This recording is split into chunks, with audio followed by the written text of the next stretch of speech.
Hello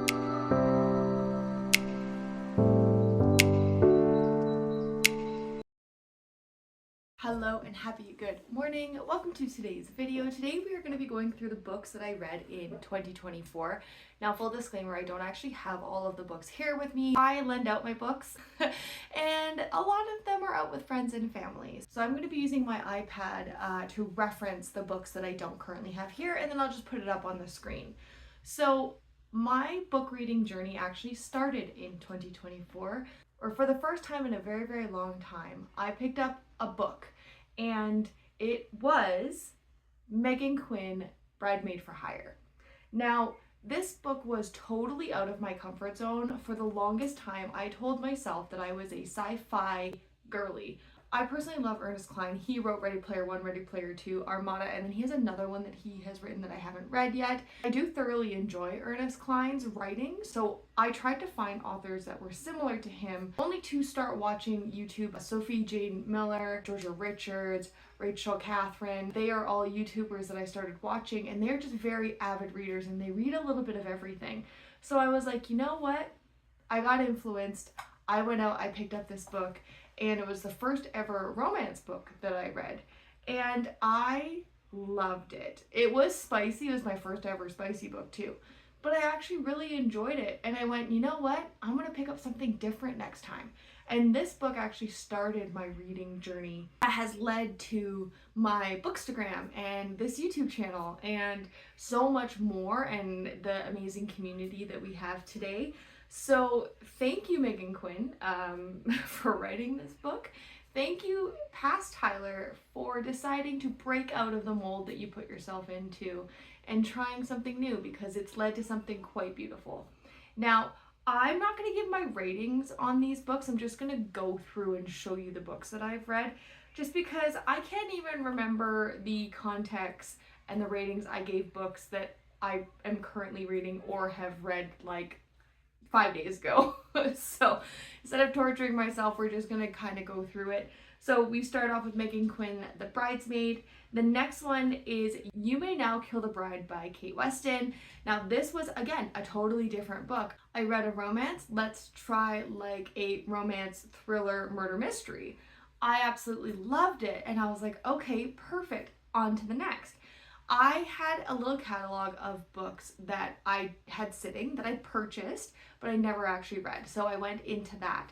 The next one we have is Argyle by Ellie Conway. Now, I was super interested in this book because of the movie that came out. Now, I actually haven't watched the movie, but I did read this book, and I thought it was super long and kind of really complex, because it was all like Secret Service, FBI, following like two different lives interchangeably. And this was the first type of book that I read that was like that. So I found it really overwhelming. I was still very confused by all of the like CIA lingo and stuff like that. So we had Argyle. Next one was I Hope This Finds You Well, and this is by Natalie Sue. Oh my gosh, guys. I saw this at Costco and I was just like, you know what? Sounds incredible. So I picked it up. I read this so fast. I devoured it. There was a lot of references to Calgary, which was really cool because that's where I'm from. So I thought it was really cool to be able to put myself into the places that she was describing. So yeah, again, totally different genre. This was more of like a cozy romance, office banter and stuff like that. So I absolutely loved that. If you guys have not seen it or read it, pick it up. I highly suggest. The next one I have is an Ernest Cline, which is cool because I already own this. This is Ready Player Two. This is the sequel to Ready Player One, obviously. The first one has been turned into a movie adaptation. I went back and I read this. Now, this was the box I put myself in, and I didn't enjoy it as much as I thought I would.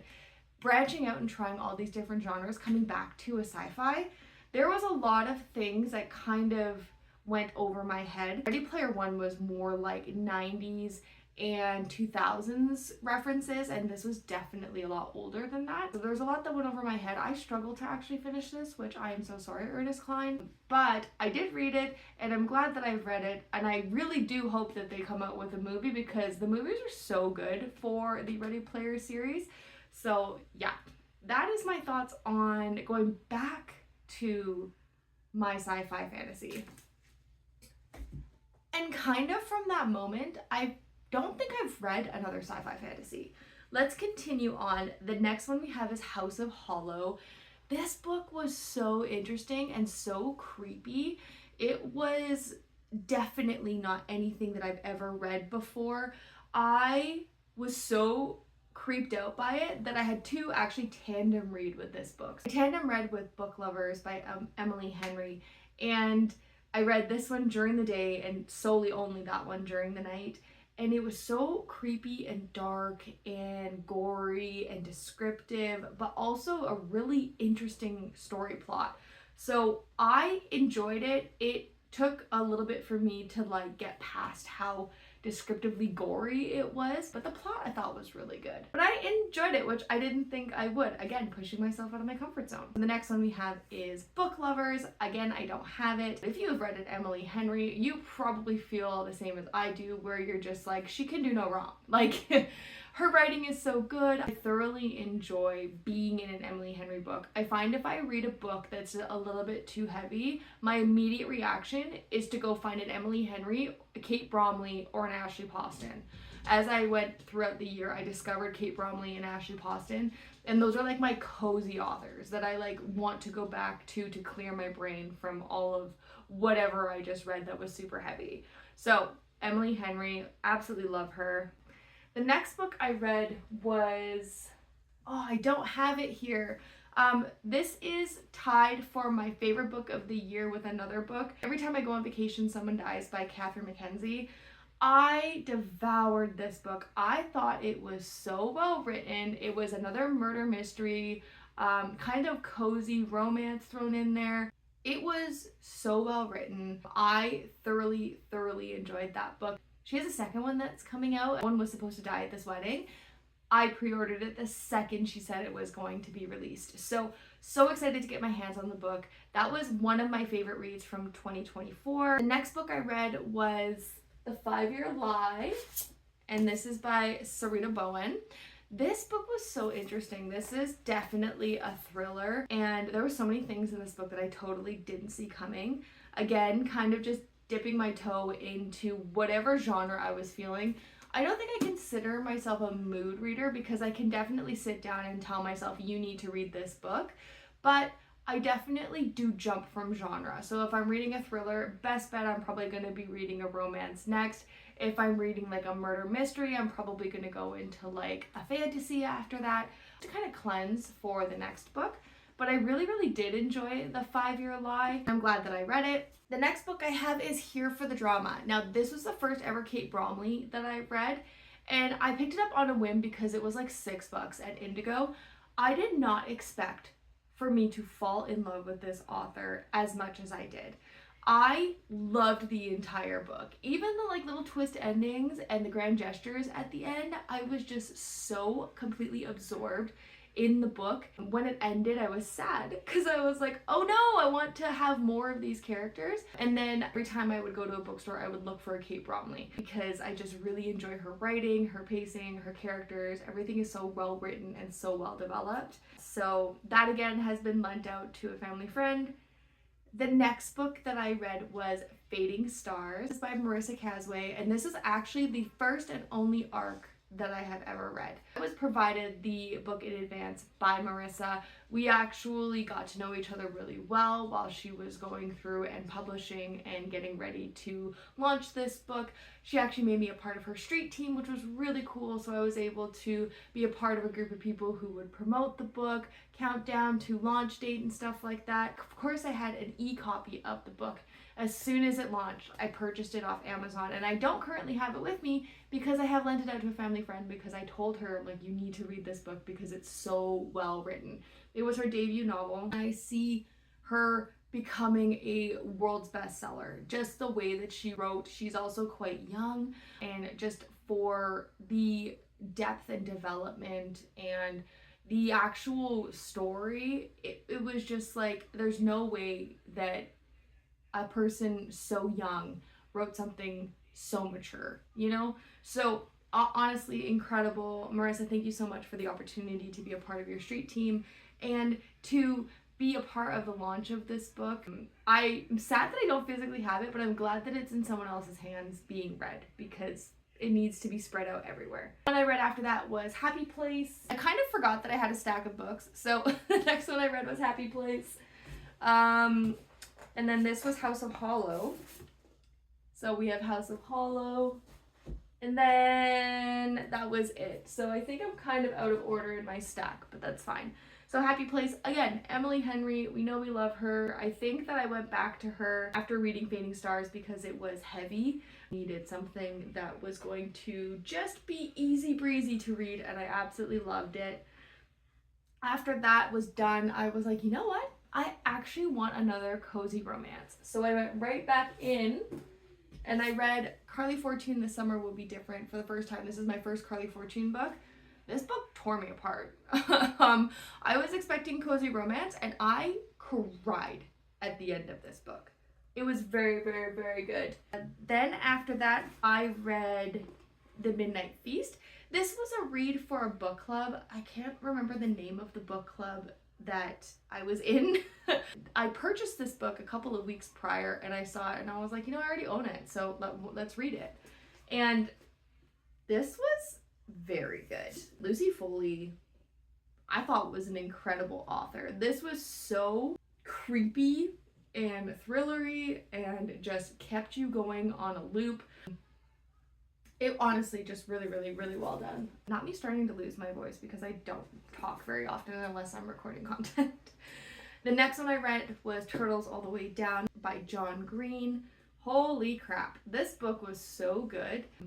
Very interesting to live a life with somebody who is so severely OCD, and totally opened up my eyes to the mental strain that people who have OCD are under. And I hear people joke like, oh my god, I have OCD. I used to also make that joke and I don't do that anymore because the pain and the struggle and the suffering that this person went through, just written in this book, makes me never want to joke about OCD or ADHD or any of that stuff ever again, because it was really hard to read some of the stuff that was in this book. So, a very good read. The next book that I read, no, I honestly knew that was going to happen. The next book that I read was The Off Season by Amber Cowie. This book was so good. Another thriller. I hated the MMC in this book from the very beginning. I hated the WMC, women main character, FMC, in this book from the very beginning. Honestly, really, really well written thriller. I totally didn't see a lot of the plot twists coming, so that's a mark of a really good thriller writer. So Amber Cowie, highly recommend. Next book that I read was Powerless, and I don't currently have it because, again, I put it into the hands of somebody who needed to read it. If you have read Powerless, do I need to say any more? Lauren Roberts, that book was my first fantasy, and I've tried to read fantasy since, and nothing quite hits like Lauren Roberts' writing. I just unwrapped my gift wrap TBR and I found Reckless and I was like, I need to read this. If you haven't read Powerless, definitely pick it up. If you have read it, I think you know how I feel. I think you understand how I feel. The next book I read is actually really special. It's written by my father. It's called Gin and Tonic, and this is an old cover. He did recover this book, but oh my gosh, I actually devoured this book. It's really cool. I guess this kind of would fall into like the fantasy realm again. This is one of the books that I actually really enjoyed after Powerless. My dad has a second one that's coming out, and I guess like we're featured in it as his kids, which I don't know how I feel about that. But we'll see what happens with that second book. But Gin and Tonic by Mark Dupuis is like one of my prized possessions. It was very well written. My dad is a great author, and if you haven't, check him out. The next one I have is Meet Me at the Lake by Carly Fortune. Again, I loved This Summer Will Be Different, so I went out and I think I picked up every single one of Carly's books. Once I find an author I like, I'm just like, gotta have them all, right? Like Pokemon, gotta collect them all. So read Meet Me at the Lake. Again, I cried. Like, she's a very well-rounded and very good author, but holy does she make you feel. The next book, this book is my second tied for favorite of the year, and this is Tiny Fractures by J.B. Reese. Now, this is an indie book, and she sent this to me. Like, she was like, hey, I like your vibe, can I send you a book? And I was like, Yes.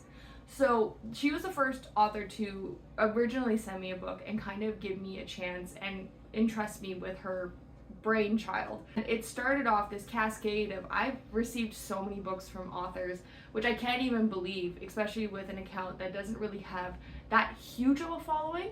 Like, we're at 15 or 16 or 1700 on Instagram, but still, that's quite small. This book destroyed me. Also, this is the biggest book I read this year. This is like 500 something pages, 600 something pages. Yeah. So this book absolutely destroyed me. This was so well written. Some parts were really, really hard to read, but that made this book so good. If you guys have any issues with domestic violence and abuse and stuff like that, maybe stay away from this one, but if you're okay with those tropes, you need to read this because it is absolutely soul-shatteringly good.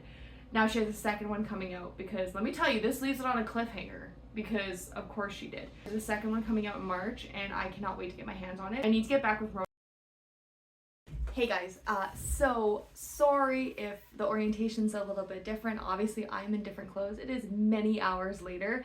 My dad and his girlfriend came up to see us, do some Christmas stuff, and it's 5 p.m.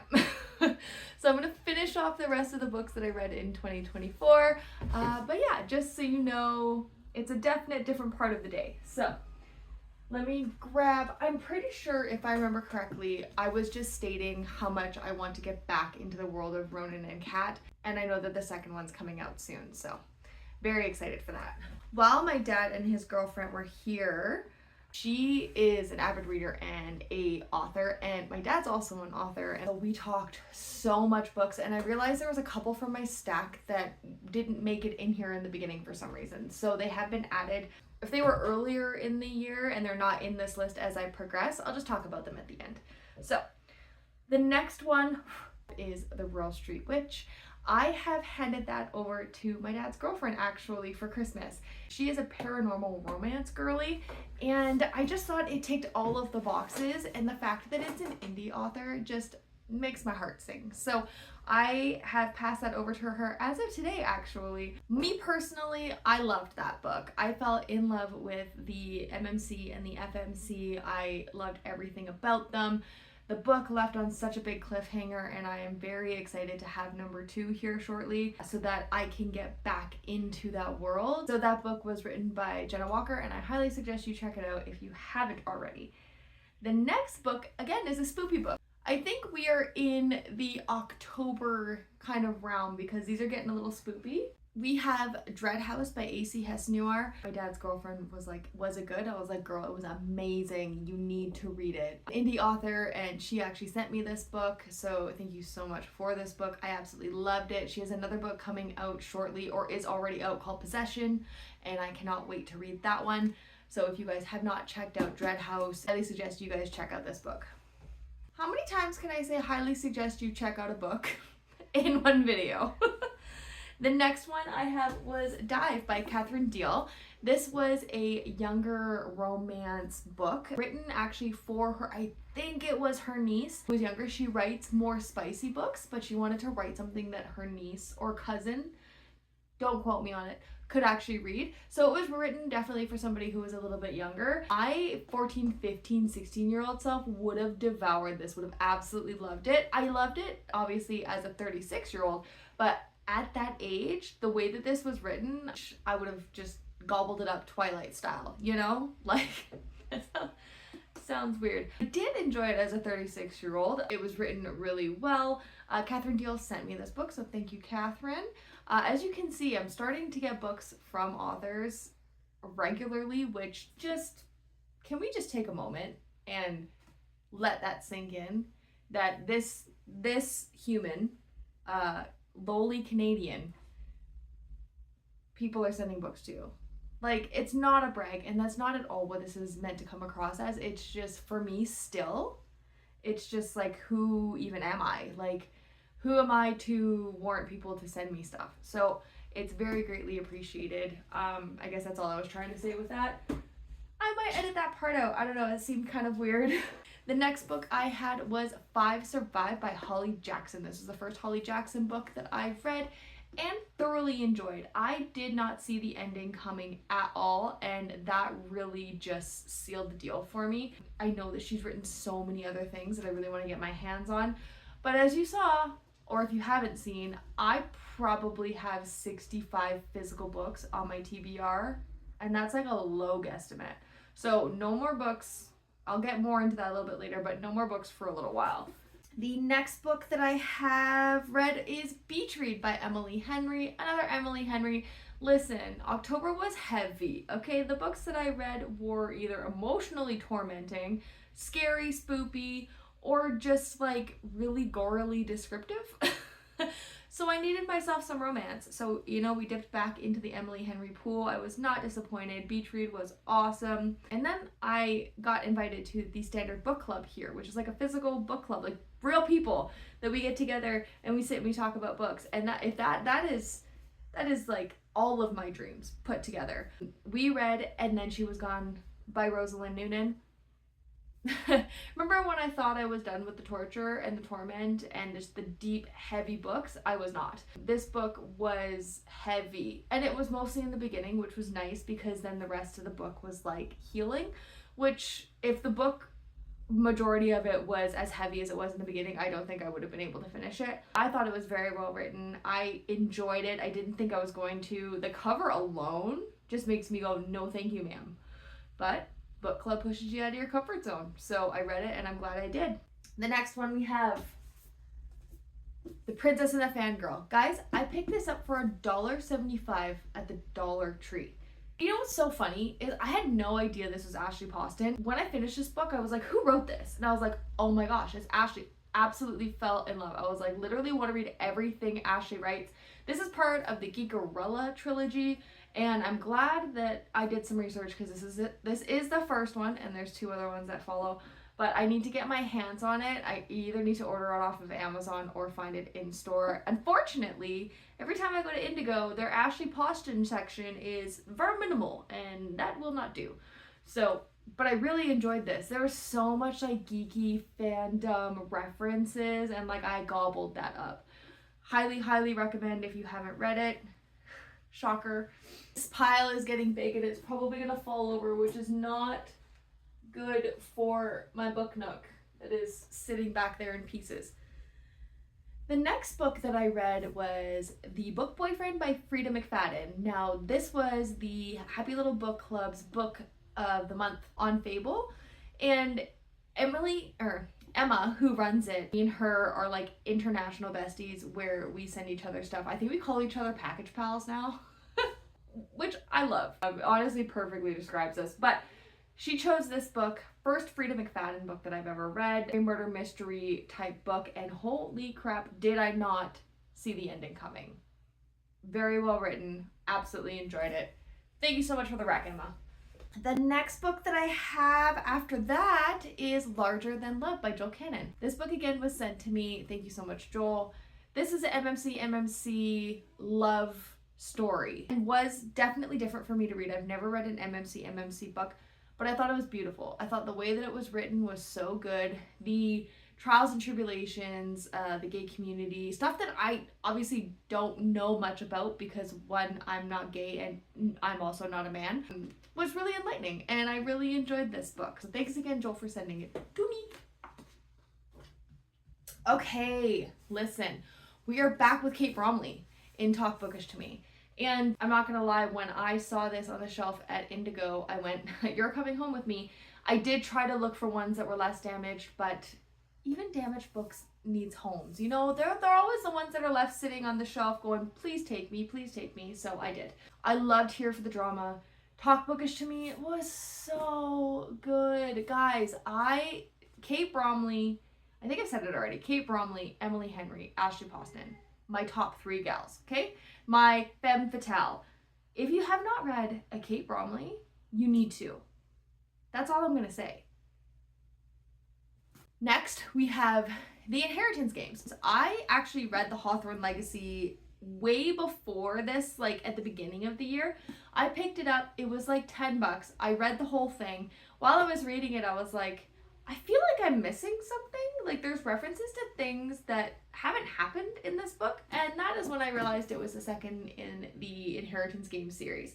So I picked up the first one, sat down, read it, went, okay, no, now I need to reread the second one. So I've read the second one twice now. Then my husband bought me The Final Gambit and Brothers Hawthorne while I was there because we were out Christmas shopping together, and I wasn't allowed to touch it until after Christmas. So now it's sitting on my shelf. And this series, I was just telling my dad's girlfriend, this series will be a series that I will reread years down the road because I love it so much, and I'm so happy that I own pretty much all of it.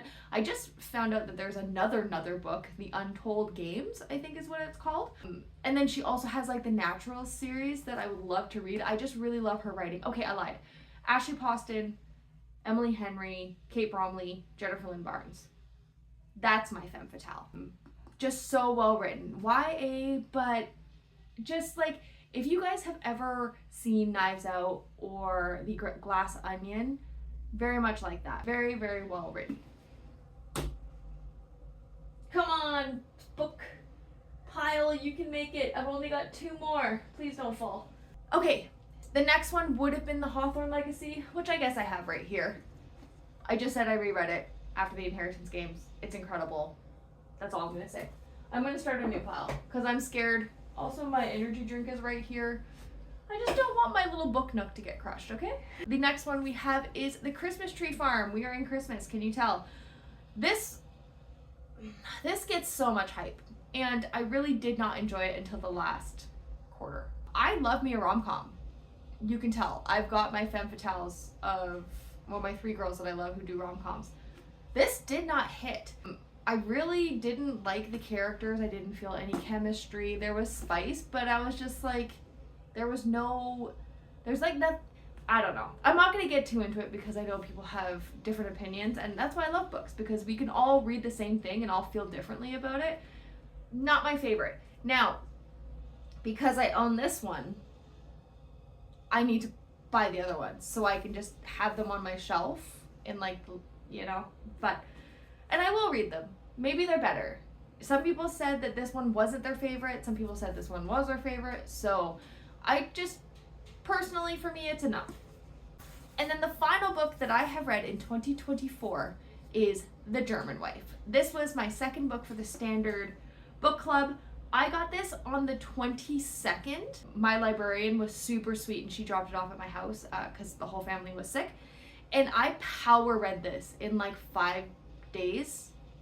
Yeah, 5 days. I thought book club was on January 2nd. Turns out it's on the 27th. So this one's already done. I had a hard time with this book, just with the time travel plot lines and stuff like that. I did a whole review on this on my Instagram. Actually, 90% of these books, there is full reviews on. I'm glad that I read it. Let's just say that. I'm glad that I read it. I learned a lot about the World War II and these 2 women. Great stories, just a little confusing. And that is it. I am currently reading, I do have it in here. Worlds Apart by Kenneth J. Hunter. Again, this one was sent to me. Thank you, Kenneth. I am not going to finish this by the end of tonight. I still have the same amount as I did with that last year W. So this will not make it into my year recap, but know that I am reading it. That is pretty much it. Guys, I can't even begin to describe how much I appreciate all of you and your constant support and your love and your friendship and just all of the things. I can't believe 2024 is coming to an end and we are ringing in the new year. I have a couple of book goals for 2025. I guess we can talk about them in here. I'll make it really quick. My first goal is to read as many books as I am tall. So a stack like this, but 5'8", because that's how tall I am. Maybe 5'8" and 1 inch. Because that'll be taller than me. My second kind of goal for 2025 is 3 months reading off of my TBR. 4th month I can go shopping. So how that looks is January, February, March, off of my shelf. April, I can go shopping, buy as many books as I want. May, June, July, off of my shelf. August, go buy as many books as I want. Did I do that right? Whatever. The last 3 months, reading off of my shelf because my TBR is getting a little overwhelming. And then I have my Canva template here, which every month is a color. Now, the goal is to read a book with that cover color. Let's check to see what January's color is. I feel like it's burgundy. Oh, it is burgundy. This is the template that I made if you guys are interested in it. The link that I can send you so you guys can download it. So the goal for this is every month reading a book with that color cover. I'm just looking at my shelf. I think Reckless is gonna have to be one of my, or Apprentice to the Villain. I could do the Final Gambit, but I have to read, oh, I could do the Final Gambit because that's the third one in, whatever. So yeah, those are my 3 things that I'm doing. I also think that I would like to start a book journal. I've never done one. I don't even know where to begin when it comes to making one, but they seem like fun, and I think it would be fun to print out little books and like put them in a journal. So I might do something like that.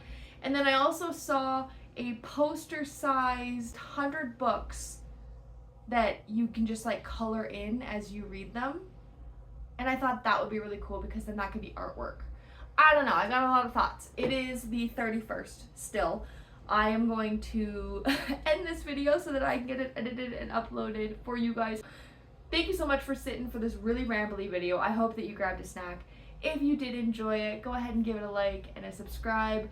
If you guys want to check out my Instagram, I will link it up here. May 2025 bring you lots of books, lots of fantasy worlds that you can get lost in, and just overall a whole bunch of joy. I'll see you guys a little bit later. Okay, bye!